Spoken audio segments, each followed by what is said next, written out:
So credit is a necessary function of our society to do anything. So you need to be able to have efficient access to credit, which is other people's money.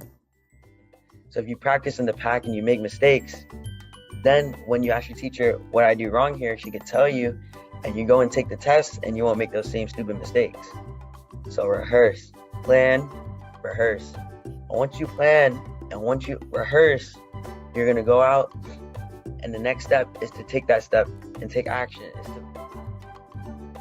But technically, since you have credit, access to other people's money, wouldn't that put you in debt? It does. It does put you in debt. But there's a such thing as good debt and bad debt. So, and that was actually a great question. Hi, my name is Dana from the All Stars Money Program. The All Stars Money Program is a great program. It teaches you about things you wouldn't learn in school. Two of the things I learned is assets and investments. When I grew up, I want to be a business owner, and the program helped me understand the things I have to go through to have my business. Welcome. You're watching Dropping Dimes and Stats with DJ and Jax, and we are down to the final four. And it's exciting time today. We got big winners. So let's get the party started. Let's talk about the final four, and let's talk about the first time CFP winning. Hoosiers in the house as well. So my man Jax, talk to me. I think for me, the biggest story wasn't a game. I think it was Bo Nix is out for the rest of the playoffs and season with a broken ankle.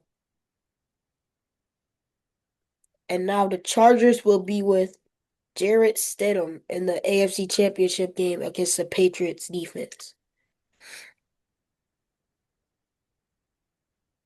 Well, hey, next man up. That's the way it works. Maybe he can become Jeff Stott. Man, what was his last name? Hostetler for the Giants.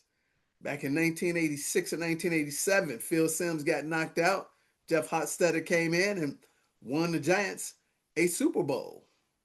Nick Foles. Well, there you go. Most recent. Nick Foles with the Phillies. And beat the New England Patriots. So, great enough example right there. He's in the system. So, hey, got to play with the next man up.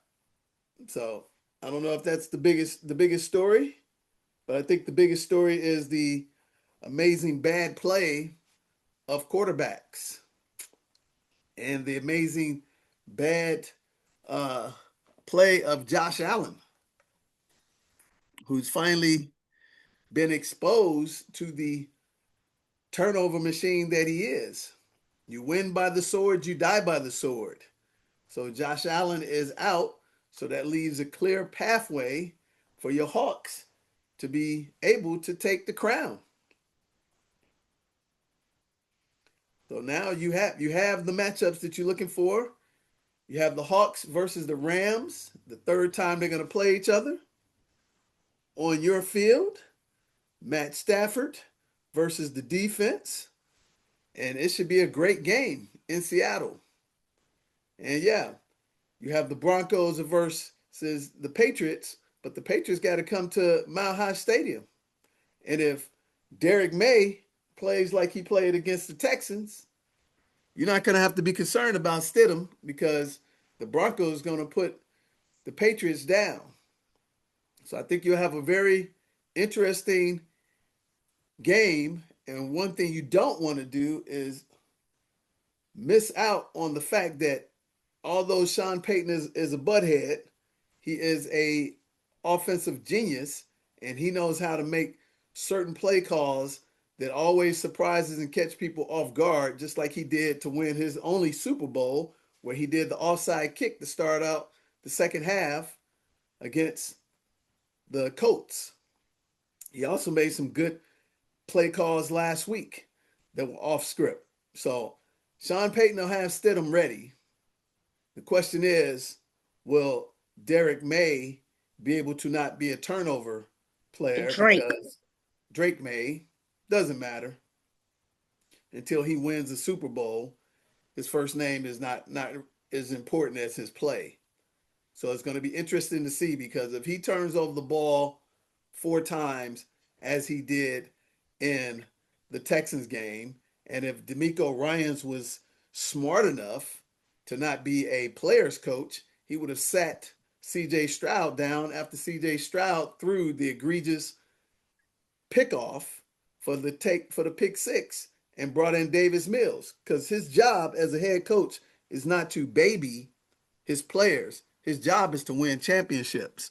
And unfortunately, he chose a person's, feelings over the team's success, which is going to bite them in the butt.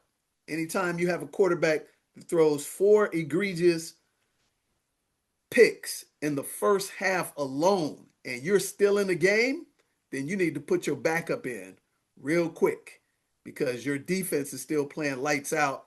Your defense had 5 sacks, 2 forced fumbles, and all they needed was somebody who to play clean football. Had done that, the Texans most likely win that game. But they'll learn. So there's a lot of questions to be answered. CJ Stroud was playing like a deer in the headlights for the second week in a row. He looked like he didn't even belong in the NFL.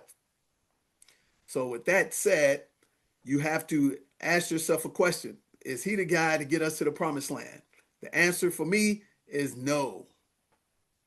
And I would not extend him. I would let him play out his 4th year. And I would bring in Mac Jones. I would bring in Malik Willis. And we would have a competition at the QB. And I would not have a problem letting CJ Stroud walk right out of the door, although he is a great guy off the field. Great guy off the field, but he has definitely gone backwards since his first year. And now that I think about it, which is the reason why they're really riding him and giving him the gas, is because after his first year, he went on a whole bunch of podcasts and shows claiming that he was top 5 quarterback in the whole league. I totally forgot about that.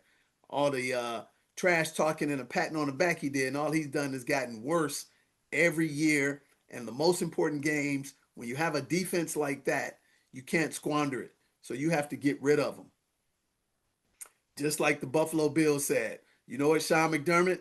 Hey, you've done a good job. However, you didn't do the job we paid you for. Bring us a championship with the easiest pathway to the Super Bowl ever since Josh Allen been here. You guys fumbled the bag. And I think it's appropriate that they let Sean McDermott go, because although Josh Allen played a bad game, that defense gave up a lot of points down the stretch. That defense allowed them to get back in the game and allowed Denver to get down the field very easily with a average, maybe a little bit above average Bo Nix. But every time the Buffalo Bills have lost in critical situations, their defense has let them down just as much as Josh Allen has. So there has to be, responsibility taken and accountability on both sides of the coin. Only thing that I don't think that was right is the simple fact that the general manager was promoted to the president of the league, president of the team, when out of his last 57 drafts, he's only drafted 2 Pro Bowlers. He didn't even draft Josh Allen. But that's what happens in the good old boy system. So you have a bunch of head coaching jobs available, and you have still 2 top opportunities available in the Ravens and now Baltimore. And you have some precarious new head coaches. I'm not sold on Saila as a head coach. Great defensive coach. However, he's not a head coach material. And now that Mike McDaniels is over at the Chargers, that would have been a great package for Saylor to bring him in to be his offensive coordinator. But Saylor's not, he's not a good head coach. He was abysmal at best over at the Jets. Only thing to make him look better is that Aaron Glenn is twice as worse. So with that said, talk to me. Your team is flying high right now. They're in a strong position, and they should hold it down to get to the Super Bowl. I'm just not really excited. I told you on the last show, I just wasn't worried about the Niners. Straight up, I'm just not worried about them. They're not a threat to my team. And the Rams, that's the one, that's the only team in this entire league that that I think that can compete with us. So it's gonna be a good game. I do think we're gonna win. I think Lumen Field is gonna be rocking. And we're going to be able to run the ball like how we did with K9 this past week. He had a great game, had over 100 yards, 3 touchdowns, and only a little bit of carries. So, Charbonnet tore his ACL, so he's out for the rest of the year. Oh, when did they say that? He tore it, I think, late second. Oh man, okay. Did not know that. Well, But that's gonna be a huge deficit for you guys. no. See what happens when we give Kenneth Walker the rock. That's what he can do. He's faster. I don't know if he's stronger, but he's definitely more elusive. He might be the most elusive back in the NFL. It can just like there was this one play, 4 Niners at the line of scrimmage. He just runs around the whole field and picks up a 25-yard gain off like it's nothing. Yeah, our O line had a decent game. Sam Darnold didn't play that well. Sam Darnold barely had to do anything, so I'm glad we didn't really throw the ball that much because I don't want his oblique to become more of a factor. So I'm glad we ran the ball a lot. So yeah, JSN had a touchdown. That was really it. And the most scariest part about us scoring 41 points, JSN barely did anything. That's the scariest part about us scoring 41 points. So what are you saying? You saying that your team's gonna score more than 41 points against the Rams? Obviously not, because the Rams have a better defense than the Niners. Okay. I'm just saying we can win any style of the game. Special teams, defense, playing without your best player, and offense. We can win with every style of the game. Well, first and foremost, you got to give credit to Rashid for getting the game started and taking the nerves away from Seattle right off the gate. I think that's turned out to be the best last minute trade in the NFL because you have an explosive electric player that can take away any nervousness or fidgety and give your special teams a huge spark. So now they have to play and strategize and game plan for Rashid.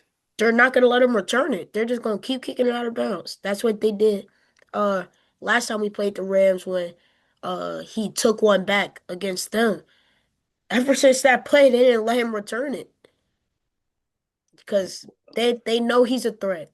They know he's a threat to take it all the way at any single moment. He almost got drop kicked on that first play by the Niners kicker. He tried to kick Rashid Shaheed for no reason. Didn't try to go for the tackle, just straight up dove at him with his feet. So that was weird to start off the game, but we came out the gate hot. I mean, the game was over literally after the first play. Yeah. Took them out of the game. Excuse me. But I think another thing needs to be exposed too is Kyle Shanahan. Kyle Shanahan is a lot like Josh Allen. He gets applauded for all this genius he is as an offensive coach, and he's constantly losing the games that are most important. I think another thing has been exposed. Christian McCaffrey. They actually created a whole new category for him to be an all-pro, which was a bunch of BS. And he laid an egg.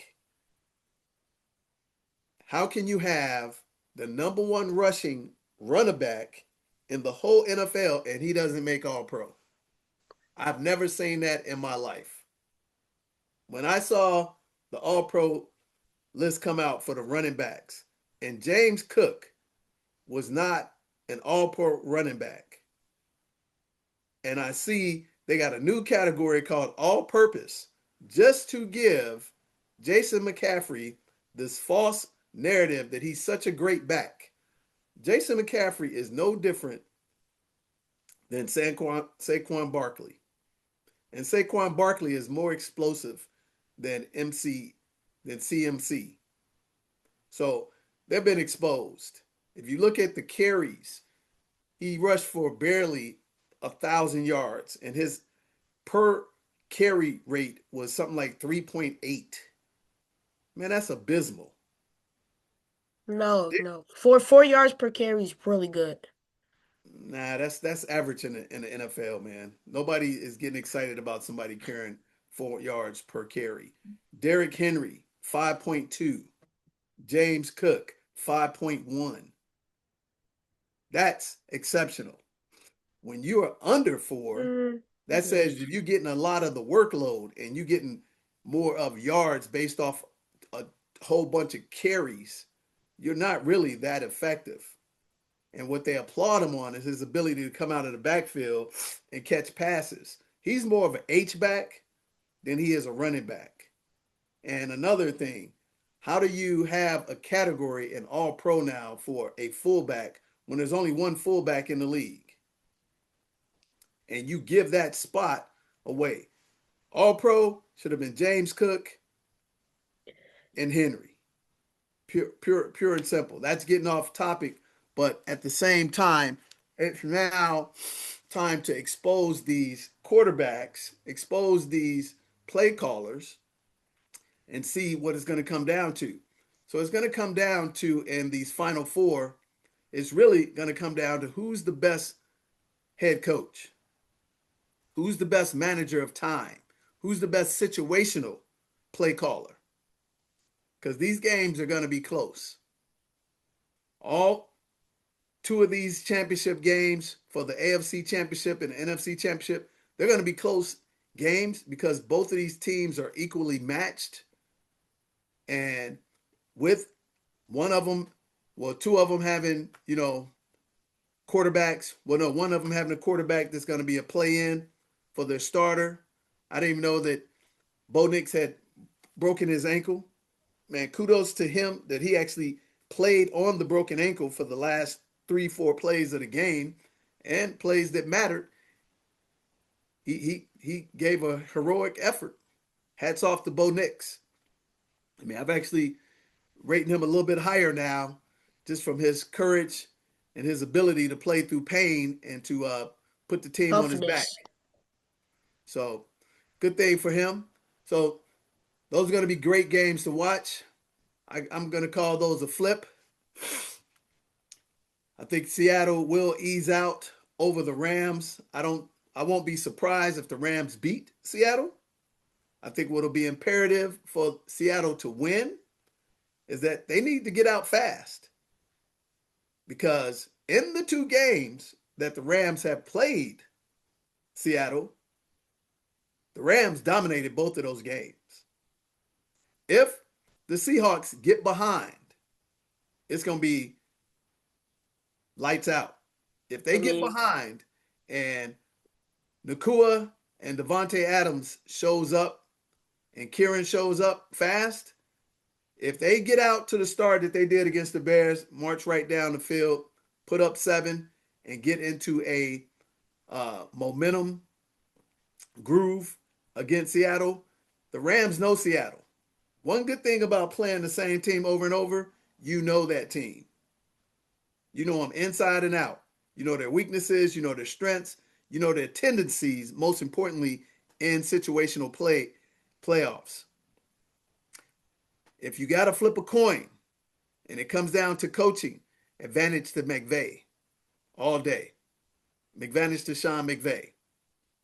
But if Seattle comes out, they play great defense and they stop the Rams early and they put up some points and the Rams are playing from behind and you make Stafford get out of the pocket, which makes him uncomfortable all the time, then those are the secrets for victory for the Seahawks. As it pertains to the AFC, it's really Stidham, just play a solid backup game. His job is really just to manage the offense, make the solid handoffs, do the bubble screens, do the rubs, and stay clean. He does that. The Broncos beat the Patriots because the Broncos defense, which led the league in sacks, they're going to get after Derek May. They're going to get after him big time. He's going to be on his backside. And if he turns over the ball like he did against the Texans, Broncos will win that game going away. And Vrabel is not even remotely close to the type of head coach that Sean Payton is. That's for sure. So if it's a tight game, it's on their home field, advantage to the Broncos. So the home field advantage in both of these games is going to be extremely important for the simple fact that your best players are on the visiting team for both of these games. If you had to pick, you got both of the 2 top MVP candidates are the opposing teams and the visiting team players. So if you had to take player for player and one player to win the game, those players are on the opposing team, and you don't want to have your team in position to let them come march down the field. So I'm going to pick the Hawks over the Rams in a squiller, and I'm going to pick the Broncos over the Patriots because Sean Payton is going to make a great call at the great time. And I'm not even a Sean Payton fan since he humiliated Russell Wilson. I basically have no desire, no care for him because he's a major butthead. But when it comes to coaching and doing schemes and making situational plays that most people are not aware of, Sean Payton is extraordinary at that. So that's my call for the Super Bowl attendees. The Hawks coming out the NFC, as you've been saying all year. And then the Broncos coming out due to the fact that C.J. Stroud threw away the great defense that the Houston Texans have.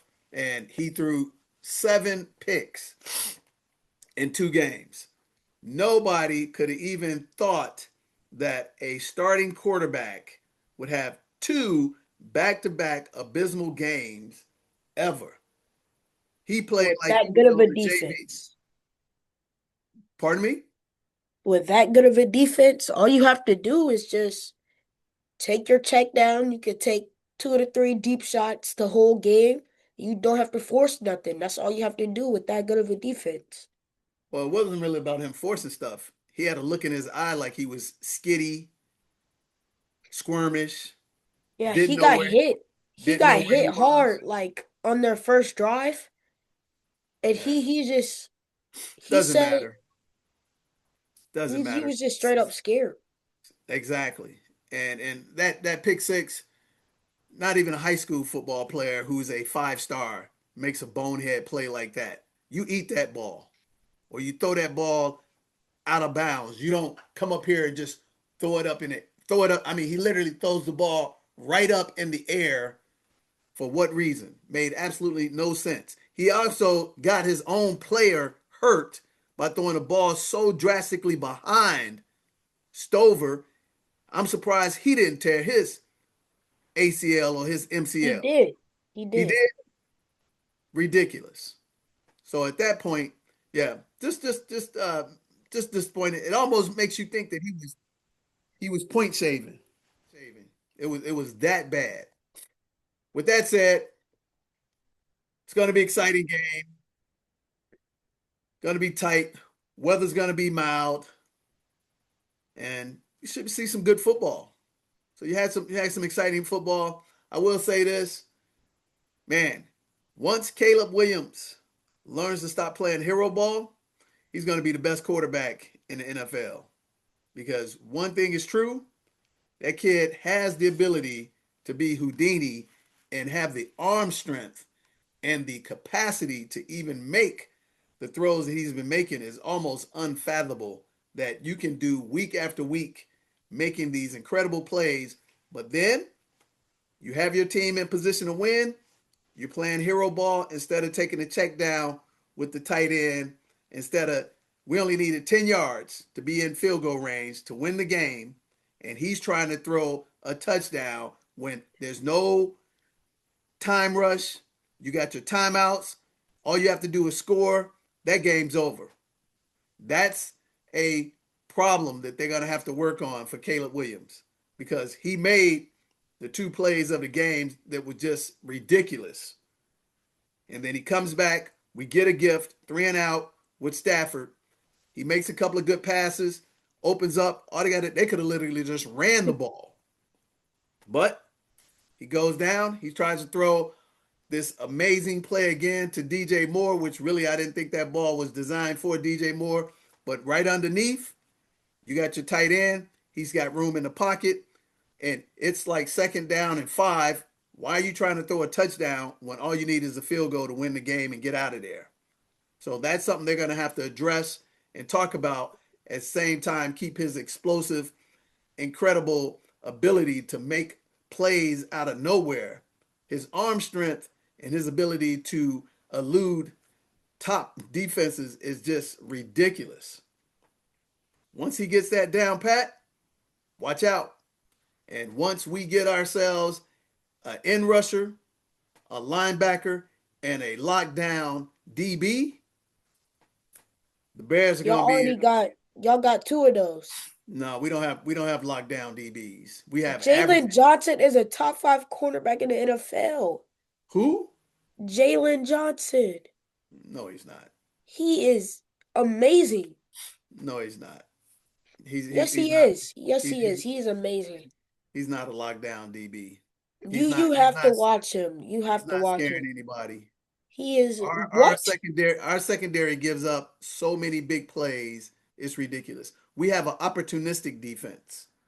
We know how to get turnovers, but we're not cover lockdown DBs, and our safeties played the center field to try to get pickoffs and to force fumbles. More so, we don't even tackle well, to be honest with you, in our secondary. That's one thing I like about the Texans. The Texans backfield is locked down, hit hard, wrap up players. We're not that. That's one thing I'm not going to do. We have to put more work in at the end of the day. We need a lockdown DB. We need a more version of Rokon Smith when he was with us and he was just killing the middle back field as the linebacker. And we need an in rusher. We need an in rusher that can put pressure on the quarterback. Those are the 3 players that we're away from maintaining our offense. And I'll give you kudos too. Loveland is a beast. You're correct about Loveland. He's a beast. So the more and more I start watching him play, he is going to be a Pro Bowl tight end. He may even better elevate his game to all pro. So those are the things that we need to work on as the Chicago Bears because we're going to have a window to get to the mountaintop. Now that we've seen what we're capable of and some maturity that Caleb Williams needs to adopt real quickly. Instead of playing hero ball all the time, we are going to be in position in the offseason. So it'll be interesting to see who we pick up in the offseason and what type of drafts, even though we're not going to have any significant drafts because we're going to be pretty high up because where we finished at. So we're going to have not really great draft picks. So that's going to be interesting to see. The other thing is this coaching carousel. So you now have the Ravens job still open. The Bills job just came open. You have the Steelers job open. You have, is the Cardinals job still open? If I'm not mistaken, the Cardinals job is still open. Who else? You have a couple of other jobs that are open out there on the playing field. I think they only hired 3 coaches, right? So you have the guy from Green Bay, Robert Saleh. Jeff Hadley. The Dolphins got the Green Bay guy. Yeah, they got the Green Bay guy. Saleh to Tennessee, I Titans. think. Stefanski to the Falcons. Falcons. Harbaugh to the Giants. So you have 5 openings. So what are those 5 openings? So you have the Ravens. You got Bills, Ravens, Bills, Steelers, Cardinals. Who's the 5th one? It's a bad team. Let's see what team is that? Miami. Oh no, Miami. Did Miami make their hire already? Yeah. The Green Bay guy. So it'll be interesting to see out of those gigs there, who would be a great coach for the Ravens and for the Bills? I think for the Ravens, I know the exact guy, even though they can't sign him yet because he's on my team, the offensive coordinator, Clint Kubiak. He would literally be perfect for Lamar. Like, that is literally best case scenario for Lamar in that offense. He made our O-line 20 times better. He made our offense just straight up 20 times better. So I do think the Ravens should get Clint Kubiak. But also I would not be surprised if the Bills are able to sneak in there, pick him up as well. The Bills, though, I don't really know who fits that. I feel like Sean McDermott, he was perfect there. So. Interesting. I really, personally, I'm not for all the nepotism, these Nepo kids, which Kubiak is, which Shanahan are. And so, unless you guys win the Super Bowl, I'm not going to put much weight into another Wonder Boy coming in. So we'll see what happens. I think you have let me see who does. I think Van Joseph deserves another shot since he's the DC for the second time over at the Broncos.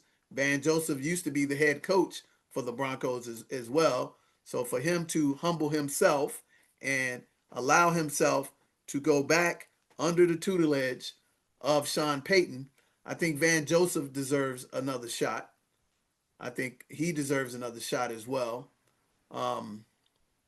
Yeah, that'll be interesting to see. You ever wondered what it feels like to disconnect from the world and just live in paradise? Here we go. This is our property in Zanzibar, Tanzania, one of the most exotic and coveted locations in the world, full of one of the last places you can actually eat, drink, and consume organically. At our lovely reception area. And take a look at the landscape and all of the real plants, trees, fruits, and vegetables, and everything you need to live a happy life. So here at Escape to Zanzibar, we help you escape to paradise and bliss and peace, to reset and redirect where you want your life to go. So hey, don't just take my word for it. Come experience it yourself. I'll see you soon. We're blowing out everything. We're going to give you a master training, 3-hour course, 2 consultations. We're going to teach you how to build credit up to $100,000 interest-free for 18 months. Pay off your home in 7 to 10 years. And most importantly, create $8,333 a month in passive income. It's a $997 course. You get it all today for $97. Hit that link and beat me to the master training. Let's talk about the CFP. It was a great game. I was surprised. I didn't expect that it would be such a great game because I didn't think that Miami can play on the same field with them, but Miami proved themselves correct. And Carson Beck showed why he's Carson Beck and why he was in Miami in the first place. I predicted that he was going to throw that game-ending pick because he is very erratic, very overrated. And the one thing that I think that's happening in college football that actually is not good, Jax, man, you have teams. I'm looking at the running back from Indiana, Black, and I'm like, man, this dude is a beast. And all of a sudden they say this dude is 24 years old. I said, well, that's why he's a beast. A grown man playing against kids. And then they say Indiana, average age is like 23 and a half. So now you have a new model that's beat the system with Cignetti. You take all of these 4th, 5th year players, transfer them in from other teams, and put them on your team with a great coach, a great scheme, and you basically have grown men playing against youngsters. I don't like that for college football because every player, other than that kid number 10 on Miami, who is a true freshman, who just turned 18. Malachi Tony. Man, that kid is electric. That's my favorite receiver. Well, I don't know if he's necessarily a receiver. Yes, he is. Did you see that one-handed catch he had last week? Yeah, but he's gonna be a back in the NFL. He's not gonna be a receiver. The kid he's only about 5'8". I see him being a Rashid Shaheed in the NFL. Well, then that means he's gonna be a special teams guy. I think he's a lot more electric than Rashid in the regular offense. He'll be coming out of the backfield, but that kid is special. That kid is special. But in that lane, you had 24-year-old Carson Beck playing against a 23, 24-year-old Mendoza. Mendoza looked very pedestrian until he made that one spectacular run to get the game-winning touchdown. He was locked down. They locked him down in the first half. The score was 10-0 at the half, and he looked all just average at best. I think it will be a mistake if they draft him number 1 overall. I think who would they take then? As the number 1 overall pick? Yeah. And the whole man, I take them 2 ends at Miami. Them cats a beast. You're talking about the number 1 overall pick. He's not. The Raiders. Hey, actually, I kind of like that. If they take Ruben Bayer Jr., trade Max Crosby. That's what I would do. Get a buttload of picks, and then I would trade down and get myself a bunch of more picks because exactly. You're going to make a bad mistake and being a prisoner of the moment because he just won the CFP championship. He's not an overall number 1 out of everybody pick. That would be a mistake. Hopefully Tom Brady is smarter than that, but he might be a victim of the, prisoner of the moment because this kid got great character. I'll give him that. He says the right thing all the time, but when you look at his arm strength, his inability to actually run outside of the pocket other than that great play he made, man, he's average. His skill sets are average. And if you think about it, where he came from, he played what, 3 years at Cal. He couldn't even be a walk on at Miami. And as they said, this is the first time in the history of college football that you had a championship team with no 5-star or 4-star players on it. But their model was, let me get a lot of guys out of the portal who have had solid careers at other institutions and bring them to a system with a mature coach with mature schemes and solid players, and have men playing against boys primarily. Like I said, I go back to that man, I saw how explosive Black was. He was just running people over. I said, man, this dude is going to be a beast in the NFL. But this dude is 24.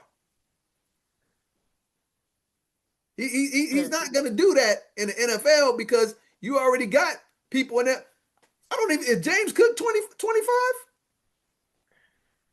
I think he's 24. JSS 23. Exactly. That's my point. So even though that kid looks so like a beast, but if you're 24, 25 years of age, you ought to be in the NFL. Pure and simple, man. You can't be a Chris Winkie, which you're too young to know, but Chris Winkie played for Florida State and he played baseball, came back, played college football, and he played college football at 26 years of age. Kind of like that kid over at New Orleans, the quarterback. What is his name? Shuff or whatever, however you pronounce his name. Tyler Shuff. Yeah, that kid's 26, 27 years of age. You're going to see a lot of models like that. Another thing, too, for correction, Michigan only won 15 games. They didn't win 16 games. The only team to win 16 games and go 16-0 is only 2 teams in the history of college football. Indiana, and the last time that happened was like in the 1800s. So they're the first ones to do that as well. But good news we both had an undefeated season. Good news is the Big Ten is still on top. They're the big dogs. 3 years in a row. Michigan, Ohio State, Indiana. Two early predictions. Indiana to repeat. So it's going to be very, very interesting. But very exciting game. These playoffs have been exciting on both sides, college football as well as the NFL. Hopefully they stay exciting. That's my only concern, is will they stay exciting? And unfortunately, you might not get the ratings because the last 4 teams left, they're not high line draw. So you have one big city left in the Super Bowl, potentially. And that's the Rams being the second biggest market. But I think what you'll have for watching viewers, you're going to have this crazy, whatever this kid's name is, Bad Bunny, I know nothing about as a performer who does some demonic stuff. So I'm not interested in watching that at all, which I won't. I'll watch the Super Bowl, but I won't watch the Super Bowl show. That I will not. As far as you turn, bad news for Jimmy Butler. Oh, yeah. Yeah, God. Bad news for Jimmy Butler. So it's a wrap for the Warriors. Unfortunately, Jimmy Butler, he's out for the rest of the year. They could trade for MPJ, but I don't think he's a better player than Jimmy Butler. He's not a better defender than Jimmy Butler. And really, Jimmy Butler, to me, is just a better overall player than MPJ. Sure. Absolutely. But, man, did you see that game? Rockets versus the Spurs. Great game. KD. Great game. Well, KD played very good. But Wemby played very bad. Yeah, but I was about to say that another no-name, Shepard, never knew who he was. Hey, Reed Shepard might win most improved player this year. He's averaging, I think, 24 right now. Well, okay. He's been balling, Yeah. and he It probably just had a gave 40 piece like against. He had a 40 piece against the Knicks. I think it was oh, okay. 4 or 5 days ago. Yeah, I don't watch the NBA. I just happened to turn on after whatever I was watching and saw that the Rockets were playing the Spurs and the game was close. That was the only reason why I watched it, and to see what Wemby was going to do. But as you said, Wemby had a bad game. But again, the Rockets look solid, great coaching. It's going to be a very interesting scenario coming out of the West because you got a lot of great teams in the West. Is Jokic back? Okay, so Denver's playing good basketball because they beat somebody pretty handedly. When I saw the score. No, they got blown out by the Lakers. Oh, they allowed the Lakers to come back and blow them out. Yeah. They were up early on the Lakers. That's what it Uh-huh. was. Because that And game, then because the Rockets were on the Peacock and the Lakers were on Peacock, and in the first half, Denver was up by a few buckets. I think they yeah, were up and by then 8, 10, and then 8, the 10 Lakers points. it was the Lakers heading into the fourth quarter, they were down 10. At the end of the game, they won by 17. Oh, So, okay. All right. So that's what it was. That's why I thought Jokic might have been back. But since he's not not yet. back, then if they're anticipating he's going to be back by the end of the season for the playoffs or not. Also, my math shocked the world on MLK Day. He beat the Knicks by 30 in Madison Square Garden. Yeah, sure did. Sure did. It'll be interesting. When is Kyrie due back? He's supposed to be back late January, early February, but yeah, they say he could come back like 3 games from now, so like a week or two. But they say they wanted him extra recovery just to make sure because he's on that older side a little bit. Yeah, I wouldn't rush. I wouldn't rush him back. That kind of injury at that stage in his career, I'm not rushing back. If they are on the cusp of making the playoffs, then bring him back. But right now, I would actually wait until after the All Star game. Uh, no, not after the All-Star game. I would do like not right before, but like 2 weeks before the All-Star game. So Well, the All like, Star game's so yeah, the All Stars game coming up in about 2-3 weeks. I know. So basically, what it said, early February. Right. That's why you give them a little extra rest with the All Star game. Got the extra 3 days. Get them into some simulated play, and bring them back after the All Star game. I mean, what is it worth him coming back right now? Cause we can go on a run right now, and we can grab that 6 seed. The way we're playing right now, we can go get that. You still have plenty of time though. Yeah, right now we're the 12 seed, but we're only I think it's either 6 games back.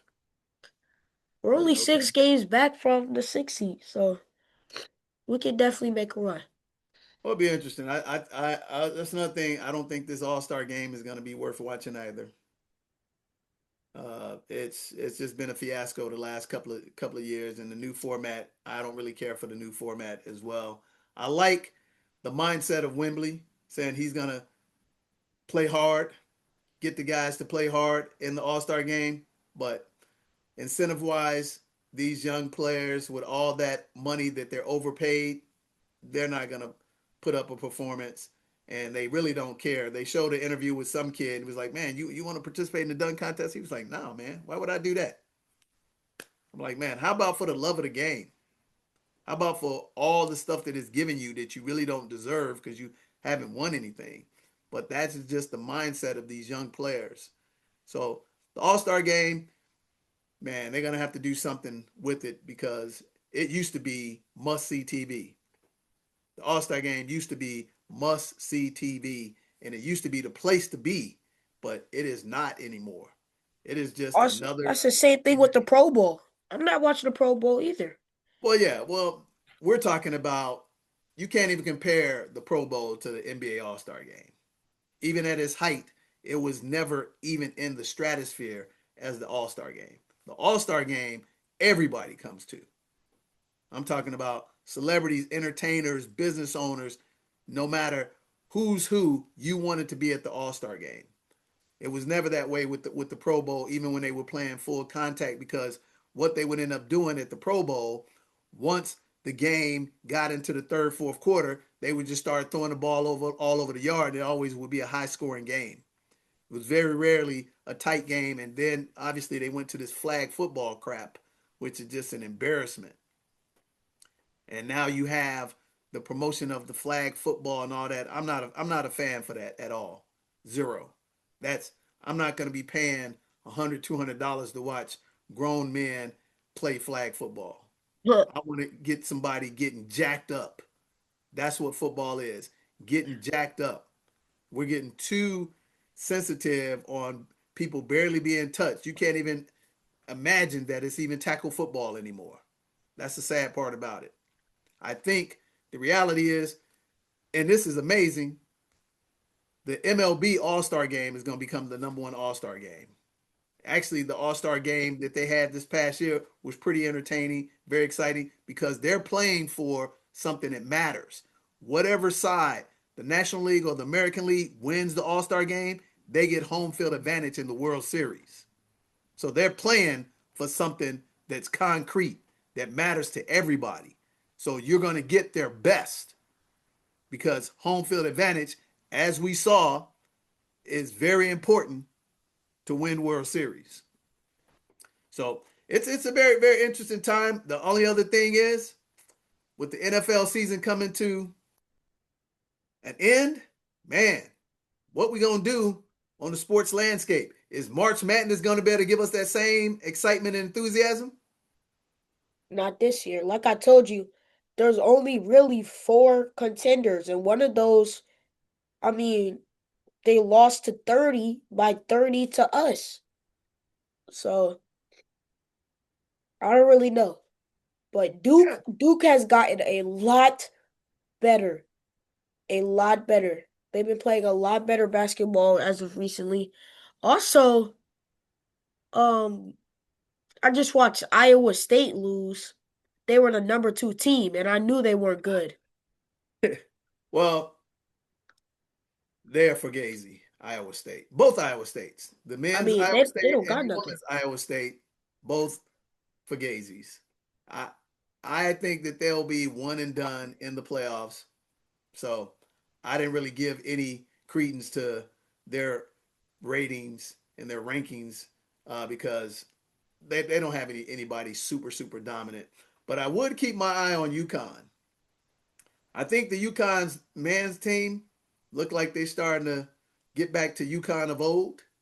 So it'll be interesting. I think March Madness will be good for the simple fact that anybody can win still, which is the, you know, allure of March Madness, is that having a Goliath getting taken down by a David, that still gives you the excitement in the first couple of games. So I think that will cause people to watch the March Madness.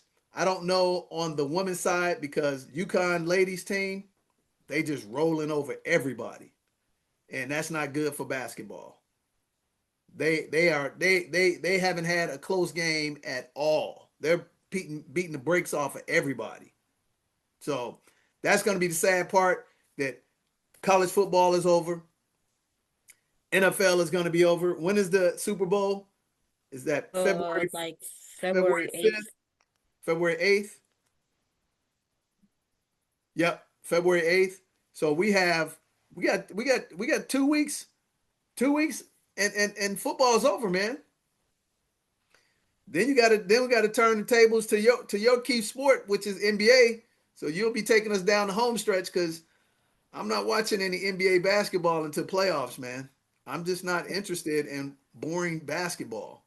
I will say this: I will watch the rivalry games. I will watch OKC versus the Spurs versus the Rockets.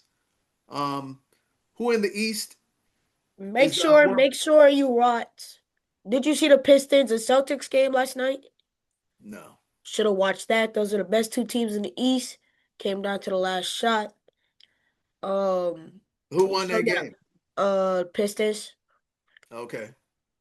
So you should watch Pistons, Celtics, Celtics, Lakers, and Jokic would be back in time for Lakers, Nuggets. So Well, that's never really been a rivalry. yes, that's a crazy playoff rivalry. Ever since really the bubble, that's been a rivalry. The Lakers beat Denver once in the playoffs. Yeah, that's why the Lakers see it as a rivalry. When Denver's been wiping the floor with them. That's not a rivalry. Well, the Lakers might win it this year, I guess. You think the Lakers will be in contention for an NBA championship? Absolutely not. I don't see that happening. I was about to say, because they're not winning anything with LeBron James. It's time for him to go. It's time for him to go. I think you'll have an interesting situation with Kuminga. Now that Jimmy Butler is down, Kuminga wants out of Golden State. Jimmy Butler being down. Now Steve Kerr is going to have to try to keep Kuminga and keep him happy because he needs him now. He needs him to come up, but he's not the defensive stopper like Jimmy Buckets. Well, yeah, not like Jimmy, but he's a good defensive player. Yeah. He's a good 3-and-D player. Absolutely. I mean, he played well every time he played in the playoffs. So it's more of a management personnel problem. It's not a talent performance problem with Kuminga. Yeah, Kuminga could most definitely be a starter on that Warriors team. Oh, absolutely. Absolutely. I mean, he was in the starting lineup initially, and then they benched him because for whatever reason, Kerr has a rift with him that's personal that he can't let go. But now it's going to be ironic that Kerr's going to have to, eat some crow to have Kuminga play ball. So it's interesting. So, man, get excited. Got 2 games left before the Super Bowl. Predictions, Hawks over Rams. I'm taking the Broncos and a nail biter over the Patriots. And then we'll see what the predictions will be for the last 2 teams standing and an amazing playoff run. You remember when I told you whoever comes out of the NFC is winning the Super Bowl? And I still think that is happening. I don't see Jarrett Stidham winning a Super Bowl, and I don't see Drake May winning a Super Bowl this year. We'll see. We'll see. So, guys and gals, you're watching Droppin' Dimes and Stats with DJ and Jax. This is our wrap-up. Make sure you like, subscribe, and share. We'll catch you next week. Hopefully, we'll have just as exciting games as we had this past week. Hopefully, we can get into some more basketball. And we'll also have the last 5 head coaches determine. Well, we probably won't because we'll probably get 1 or 2. Yeah, because until the Super Bowl, you probably have the choice exactly for the Ravens and the Bills, which are prime jobs. And even the Steelers is a prime job as well because the stability of the organization. You probably won't get those 3 jobs filled until after the Super Bowl. What do you say to that? I definitely agree with what you just said with that last part. I don't think the Steelers job would be gotten before the Super Bowl, and that's the same thing for the Cardinals. I think the Cardinals job will be filled because the best who wants to go to the Cardinals? Well, that's my point. Is that nobody wants to go there. So the first person that comes into the building that has a good, presentation, that's a young upstart is going to get signed. All right, I get it. As far as the next best hires, they're going to wait for the best jobs. The best jobs left are Bills number 1, Ravens number 2, Steelers number 3. Depending on how you look at it. I think I would give it to the Ravens 1. Yeah, I would, but if you think about how they overinflate Josh Allen, most people gonna say, man, I rather head coach Josh Allen over Lamar Jackson, and overlook that the Ravens actually have still great defensive players who just need to be coached up better. Yeah, they just need a better overall scheme. Exactly. I mean, I don't know why Exactly. when The you have Ravens is the Kyle best Hamilton, opportunity. Don't get me when wrong. The Ravens is the best opportunity, but popularity, Josh Allen would pose to be the most preferred destination. Does that make sense? Just because of Josh Allen. Now, if you had Lamar Jackson fully 100% healthy coming off another amazing season, then hands down, everybody wants to go to the Ravens. But if you looked at the quality of the organizations, the Ravens and the Steelers are a better organization than the Bills ever will be from management up. If you look at the history of the franchises, Steelers, only 3 coaches in 60 years. And all 3 of those coaches, multiple appearances in the Super Bowl, multiple championships, multiple high tier players, multiple stability. The Ravens, over the last 20 years, 2 Super Bowl victories. In this millennium, 2000, 2012, killing them. Great organization top to bottom. You look at the Buffalo Bills, they ain't done nothing. They've been to the AFC Championship game one time, which they should have won. They fumbled the bag. They play in a weak division. The Patriots have been non-existent over the last 6-7 years before this year. So they played against nobody, but Josh Allen has risen up to be what everybody's calling the best quarterback in the NFL. I don't believe that, but that's the narrative right now. And they're building a new stadium as well. They're opening up their new stadium next season. So I got to have a great job, it's like they said, if Harbaugh knew that McDermott was going to get let go, he would have chosen the Bills over the Giants. Yeah, for sure. The other team left that's opening is the Raiders. That's who we forgot. But also, I think the Giants would be high on my list if I was a coach. Oh, absolutely. The reason Absolutely. why you got a young quarterback, you got a young star running back, and your defense is going to be great. Up and coming. You get a good defensive coordinator, that defense is going to be a top 5 defense. Up and coming. Absolutely. Yeah. The Giants was definitely a good organization to And go also, to. the Giants were actually winning games. They were winning games. They beat the Chargers. They beat the Eagles. They beat some good teams. Then Cam Scatterbo got hurt. Malik Neighbors got hurt in that Chargers game. Tore his ACL. Didn't play the rest of the year. Cam Scatterbo broke his ankle. So now we get to see Jackson Dart, whoever they pick in the draft, Cam Scatterbo, a healthy Giants O-line. Because when their O-line is healthy, that's like a top 10 unit in the NFL. And then you got Malik Neighbors, who is a real quality wide receiver 1. And My only Wandale concern with Robinson. Malik Neighbors, he had a pretty bad injury, man. I don't Yeah. think, and always remember this: when you come off a very bad season-ending injury, usually that next year you're not 100%. You usually are playing yourself into shape, conditioning, and psychologically, you're not really comfortable going all out. That's always they say it's a year to recover once you get back on the playing field. There, other than Adrian Peterson, who came back in 6 months off his ACL and actually came back and won an MVP, you have very rarely seen in football somebody come back from a major injury and just be majorly explosive. But the next year, they usually get totally rehabilitated, get their legs underneath them, and they have a better campaign. So I'm not really certain. Malik Neighbors is a number 1. But I'm not certain the way he got injured, he's going to come back as explosive. He's not going to be 100% himself. If he is, man, hats off. Scatterboo.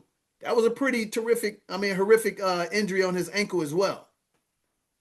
So I think you have to be cautious not to rush them into full, all out, play. You got to give them some time to work their way in. But yeah, they got some pieces. I would be rest assured that they have some pieces. So I think But that also, I forgot to say one more guy. Wandale Robinson is probably oh going yeah, to win most improved player this year. sure. He's played great. I mean, he had more yards. Well, I can't really say Justin Jefferson because he didn't had nobody throwing him the ball. But he had 1,200 yards. Okay. He had a great year. Yeah. Well, yeah, so we'll see. So the 5 teams left: Raiders, Cardinals, Steelers, Ravens, Bills. We forgot the Raiders. Yeah, that's what I said. Raiders, Cardinals, Steelers, Ravens, Bills. My question here, lead with this. Will we see any black head coaches? Nah, I don't think so.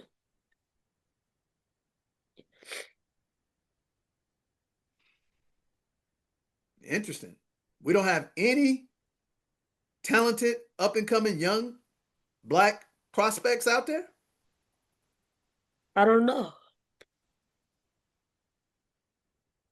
I just I don't know. I don't pay attention to coach that much. Okay. Well, hey, again, you're watching Dropping Dimes and Stats with DJ and Jax. Has been an explosive show. Jack's team, the Hawks, have done everything that he said they're going to do.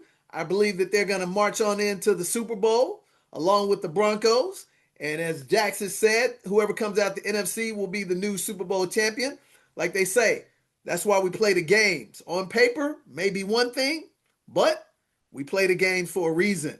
So catch us next week, and hopefully we'll have another spectacular NFL playoffs in the championship conference games that we can talk about with excitement, and hopefully there'll be nail biters and all the way down to the wire, because that's what's so great about sports.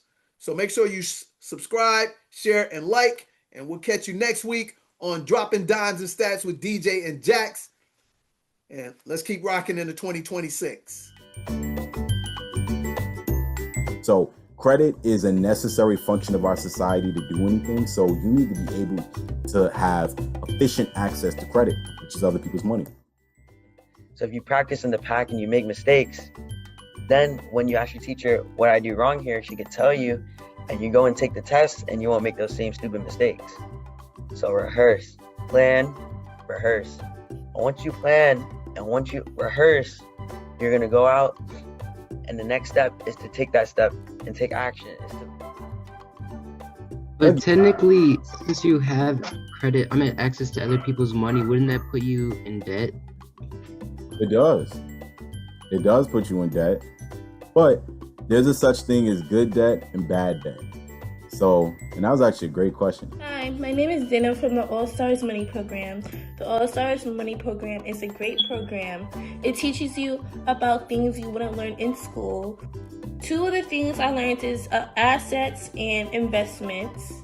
When I grew up, I wanted to be a business owner, and the program helped me understand the things I have to go through to have my business.